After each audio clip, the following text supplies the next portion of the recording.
Hi, crafty friends. This is Amanda. I'm an independent Stampin' Up! Demonstrator in Michigan. And currently I'm actually in Michigan, which is something odd if you know me. All right, so we are going to play with the gel press, and I'm just showing you the warm and cool colors that we are going to be playing with today. If you don't know what a gel press is, I've left some links below. I've also left a link below where I saw this technique at with Jennifer McGuire.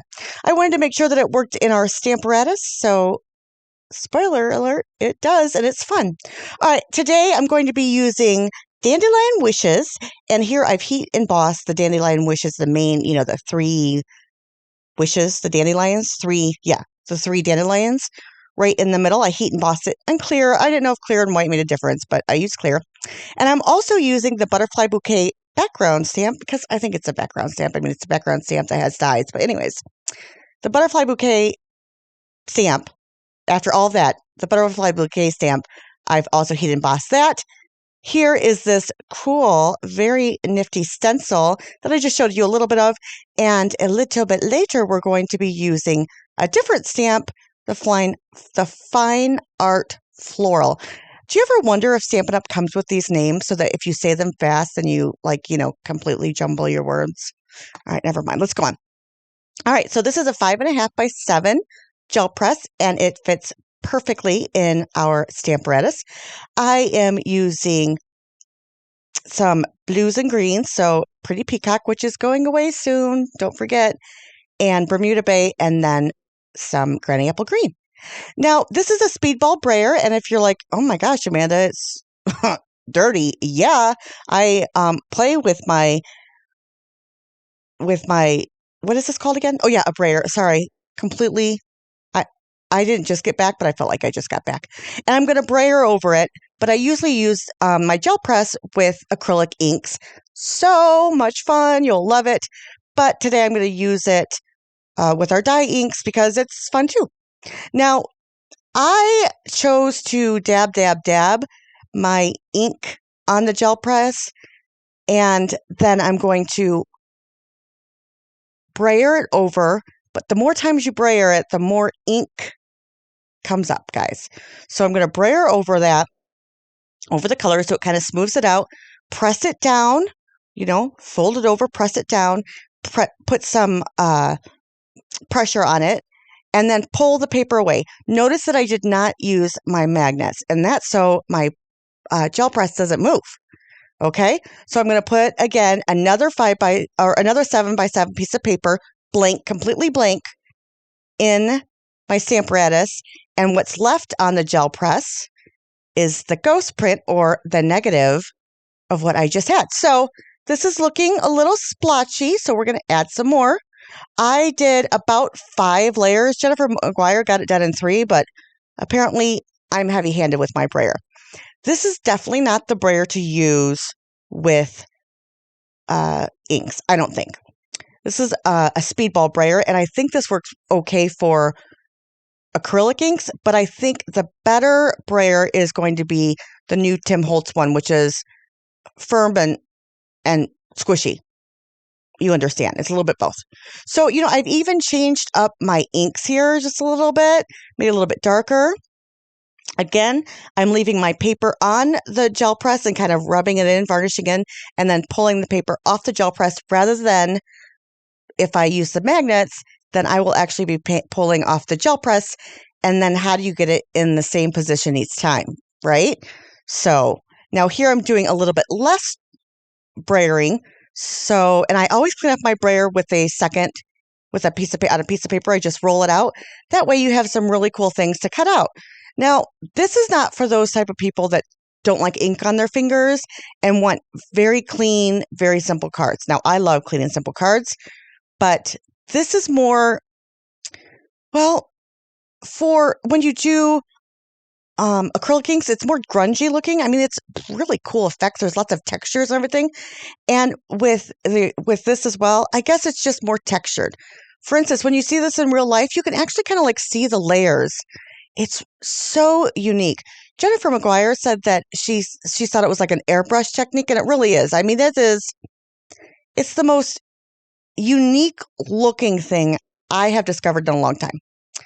These baby wipes, my husband was nice enough to grab for me at the store, but unfortunately, they have so much lint and everything on them that I was having hair and lint galore. So that's why I keep, wiping it off and then drying it with my hand because, I didn't want to have to dry it. But these ghost prints are so awesome because when you emboss an area, that kind of like resists, or it resists where the ink goes, and so it's going to stay more on and more on the gel press, that area. And then so you have this really great look. Now, I actually do not suggest you start with something this intricate because it gets a little blurry. Because every time, if you're not perfectly, the lines just get a little bit, it gets a little bit blurry, but still it's a really cool technique. And even that looks great. It almost looks like one of those, those things that we used to have way, way back then where it was look at it until you can see. I don't know. It's really cool. It's a new technique, new to me. I mean, gel printing have been around forever, but this is new to me probably the last year, maybe two, because I saw it at Creavation 2019. All right, so, 3 years ago, maybe 2018. And I fell in love with it, and I haven't been actually playing with it much, but I do like it I do like the fact that we can use it with our card making. All right, so I'm changing up the colors here, and I'm using my warm colors. And again, look at all of this ink that's left on the gel press. Very cool. I'm just getting up all of the blues and greens that were left there. And so I have these really cool prints left. Now, I'm not showing you them because they're not done. When you gel press, you layer. I don't think it's ever a one and done unless you just do a simple blended background. And if you do a simple blended background, then I'm talking, it's like no blending you've ever seen before. It's really kind of cool. So I'm going to wipe off what is on my, on top of the the embossing powder that's now plasticky thingy. I'm going to wipe that off, and then it's going to become more vibrant, but it's not going to get really white. So I'm wondering if maybe white embossing powder is the way to go rather than just clear. So I've got this this is pretty inked up, and it's kind of cool. Do you like it? Jennifer McGuire does some, but I wanted to show you with our stamps and with the Stamparatus that yes, you can do this. Yes, it works well with our techniques, and it's fun. It's something different. Oh, I love different. All right, so now I'm going to pull in the fine art floral. Oh, maybe that's just the sweet name. I wonder what this name of the stamp that is. Was it floral art? Oh, I'll have to look, guys. It'll be in the description below because this has more flat. It's not so intricate. It has big areas to stamp with. I hope that makes sense. There's a lot more stamp there. So I have been making a mess out of my white embossing powder. Every time I make a huge mess, I'm probably just going to throw this one away and say it was a bad luck jar because every time I use my white embossing paste, it's all over. Now notice here, I sped this up to 450, 4.5 times or 5 times the time. Look I am not using my heat tool as a hair dryer. It's not. You move it a little bit, but you really want to take some time to melt. If you're having a hard time, my mother-in-law has a really hard time embossing, and that's because she's using it like a hair dryer rather than just leaving the heat tool in one area and moving it slowly to the next once it starts changing. All right, so like I said, I put 2 images on here, and I just decided I'm going to use my favorite colors. So, my favorite blues, I guess. So, I'm going to use blues and purples. Never mind, my favorite colors. You know what? I don't remember what I did here, apparently, because whatever. All right, so this is not as sped up. So I am trying to make a really nice blend with Gorgeous Grape, which is my favorite. and Bermuda Bay, which is my favorite. And then Pacific Point because I had to have one in between. Now, I don't think that Pacific Point is my favorite, but it's pretty. I mean, one of the pinks would have been my favorite, but I really like it. And then I'm going to take the ghost print, and the second generation is called the ghost print on a gel press because it's, it's ghostly there or whatever. And this turns out so awesome. I mean, it's so much better than the fine detailed stamps. I wish I would have went to this first because I would have enjoyed it more.